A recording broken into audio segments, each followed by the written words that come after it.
जैसे कि आप सभी जानते हैं, सच की हमेशा जीत होती है और हमारी एक छोटी सी प्रयास आप तक बड़ी खबर पहुंचाती है। तो स्वागत करते हैं आप सभी का STS न्यूज़ चैनल पर। आगे बढ़ने से पहले आप इस वीडियो को लाइक और चैनल को सब्सक्राइब जरूर कर ले और साथ में बेल आइकन भी प्रेस कर ले। चलिए बढ़ते हैं खबरों की ओर।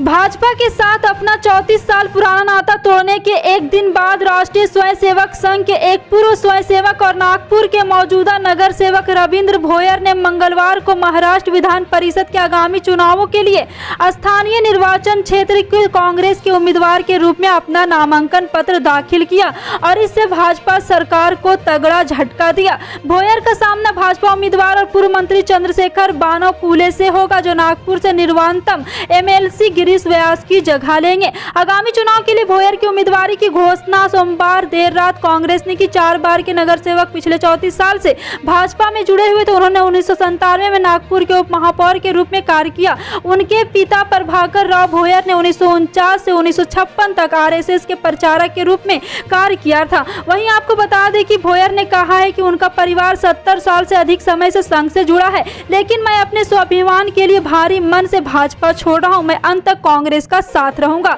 महाराष्ट्र विधान परिषद के लिए द्विवार्षिक चुनाव 10 दिसंबर को 5 स्थानीय प्राधिकरण के निर्वाचन क्षेत्र में 6 सीटों के लिए मौजूदा सदस्यों की सेवानिवृत्ति के कारण होगा। कांग्रेस महासचिव प्रियंका गांधी ने महोबा में प्रतिज्ञा रैली संबोधित कर यूपी के बीजेपी सरकार को हिलाकर रख दिया और निशाना साधा। प्रियंका ने कहा है कि बुंदेलखंड के संसाधनों पर बुंदेलखंड के लोगों का हक है। कांग्रेस महासचिव ने आरोप लगाया है कि प्रधानमंत्री मोदी जी, मुख्यमंत्री योगी जी सब ने बुंदेलखंड को छला है। खाद के चलते बुंदेलखंड में किसान आत्महत्या कर रहे हैं। 2 साल में 1500 किसानों ने आत्महत्या की है। बीजेपी नई खनिज नीति, किसानों की दुर्दशा, पानी की समस्या पर कुछ नहीं कर पाई। बेरोजगारी, महंगाई के चलते बुंदेलखंड का बुरा हाल हो गया। महोबा की कांग्रेस रैली में भारी भीड़ के बीच प्रियंका गांधी ने भरोसा दिलाया है कि कांग्रेस भाजपा की लूट वाली नीति को खत्म करेगी, बुंदेलखंड के विकास के लिए काम करेगी। बीजेपी की तरह चुनावी बुंदेलखंड विकास बोर्ड नहीं है। बुंदेलखंड के लिए अस्थायी बुंदेलखंड विकास बनेगा। बुंदेलखंड विकास बोर्ड के लिए हर साल विकास का बजट दिया जाएगा। महोबा में वीर अल्लाह दाउल के नाम पर एक बड़ा सांस्कृतिक केंद्र बनाएंगे। किसानों का कर्ज माफ करेंगे, सबका बिजली बिल हाफ होगा और कोरोना काल का बकाया भी माफ होगा। जी हां, आपको बता दें कि प्रियंका गांधी उत्तर प्रदेश में जगह जगह प्रतिज्ञा रैली कर रही है। प्रतिज्ञा के तहत कांग्रेस ने यूपी की जनता से 7 बड़े वादे भी किए हैं। यूपी में विधानसभा चुनाव 2022 में होने हैं। इसको लेकर सभी दलों ने जोर शोर से तैयारियां शुरू कर दी है। लोकसभा में कांग्रेस के नेता अधीर रंजन चौधरी ने लोकसभा स्पीकर ओम बिरला से अपील की है कि अन्नदाता के प्रति सम्मान जताते हुए सदन में एक प्रस्ताव पास किया जाना चाहिए। उन्होंने स्पीकर को पत्र लिखकर कहा है कि सदन को प्रदर्शन से जान गंवाने वाले किसानों के प्रति संवेदना जताने के लिए एक प्रस्ताव तो पास होना ही चाहिए। इसके साथ ही उन्होंने ओम बिरला से डिप्टी स्पीकर की नियुक्ति करने की भी आग्रह किया है। अधीर ने कहा है कि इससे उन्हें सदन को चलाने में आसानी होगी। त्रिपुरा में अभी भी हिंसा थमने का नाम नहीं ले रहा और आपको बता दें कि त्रिपुरा के मुख्यमंत्री विप्लव कुमार देव ने दिए पुलिस महानिदेशक को पत्रकारों पर लगे UAPA मामलों को रिव्यू कराने के लिए निर्देश दिया है। DGP यादव ने ADG क्राइम ब्रांच को इसके बाद समीक्षा का आदेश दिया है। जानकारी के मुताबिक त्रिपुरा के मुख्यमंत्री विप्लव कुमार देव ने राज्य के पुलिस प्रमुख VS यादव को पत्रकारों और वकीलों पर लगे UAPA के मामलों को रिव्यू करने का निर्देश दिया है। मुख्यमंत्री विप्लव कुमार देव को निर्देश पर अमल करते हुए राज्य के DGP VS यादव ने ADG क्राइम ब्रांच को UAPA मामलों को रिव्यू कराने का निर्देश जारी कर दिया है। मालूम हो कि त्रिपुरा में मस्जिद जलने की फर्जी फोटो और वायरल वीडियो सोशल मीडिया पर पोस्ट करके राज्य की कानून व्यवस्था खराब करने की बीते दिनों नापाक कोशिश हुई थी।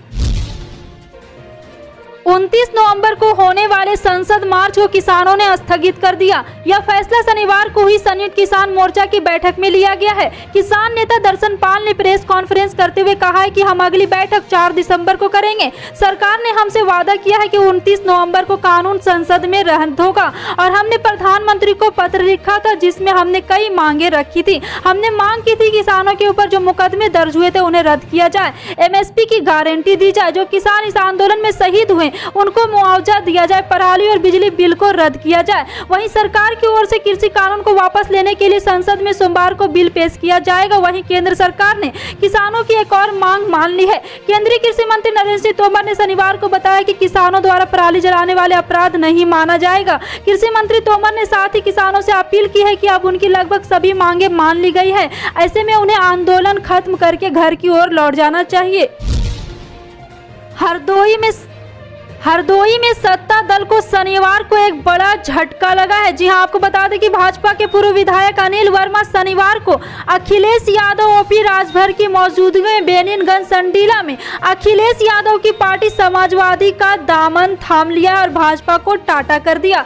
बता दें कि सपा मुखिया अखिलेश यादव ओम प्रकाश राजभर के साथ आने के बाद आप दोनों नेता पहली बार हरदोई के अतरौली में एक चुनावी जनसभा को संबोधित किया। इस जनसभा में ही पूर्व विधायक व पासी समाज के कद्दावर नेता अनिल वर्मा सत्ता दल को छोड़कर समाजवादी पार्टी का झंडा थाम लिया। जिले में इस बदले हुए घटनाक्रम को लेकर तरह तरह की चर्चाओं का बाजार भी गम है।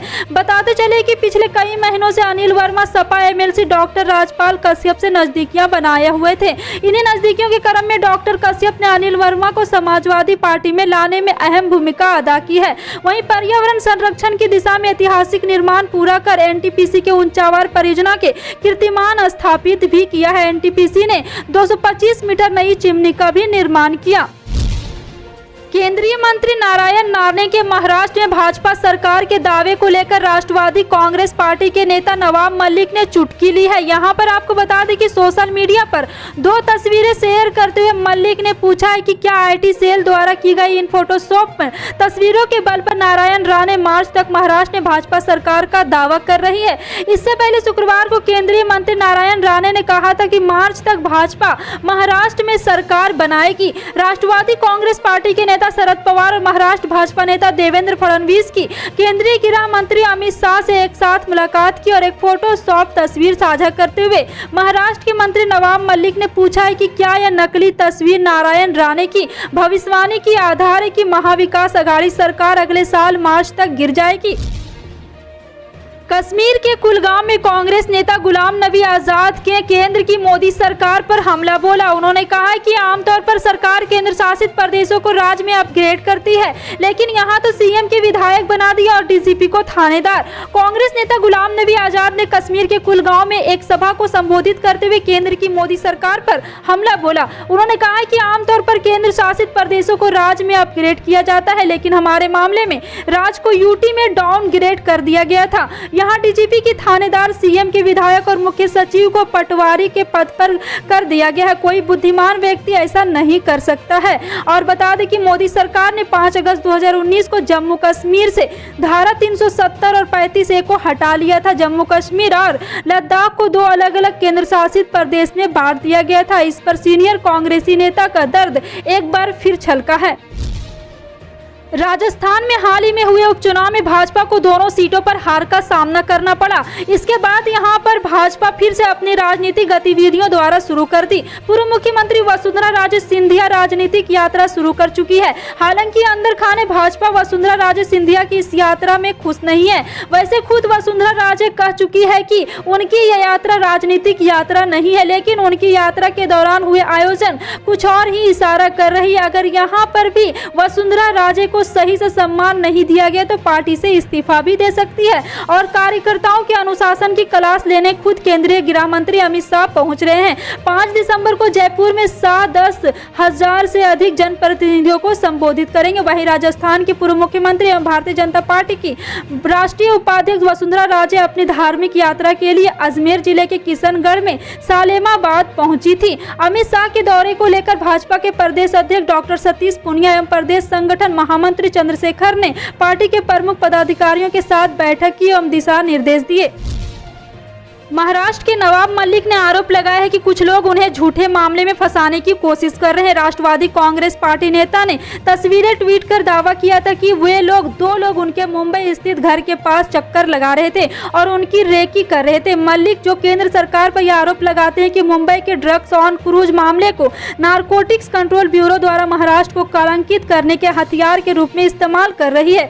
अब आरोप लगाया है कि कुछ लोग उन्हें अनिल देशमुख की तरह फंसाने की कोशिश कर रही है। फिलहाल इस पर जांच जारी है। आखिर मामला क्या है? जी हाँ, अगर आपको भी लगता है कि देश में जो अन्नदाता अभी तक आंदोलन कर रहे हैं, इस कड़ाके की सर्दी जो नजदीक आ रही है, इस पर अभी तक लोगों के जो आंदोलन में अभी तक जो किसानों की मांग पूरी नहीं हुई है, अगर जल्द से जल्द किसानों की मांग पूरी हो, आपकी इस पर क्या राय? कमेंट सेक्शन में टाइप करके जरूर बताइएगा। पल पल की अपडेट जानने के लिए जुड़े रहें आप अपने NTS न्यूज चैनल से। मिलते हैं अगली बड़ी खबर के साथ। जय हिंद।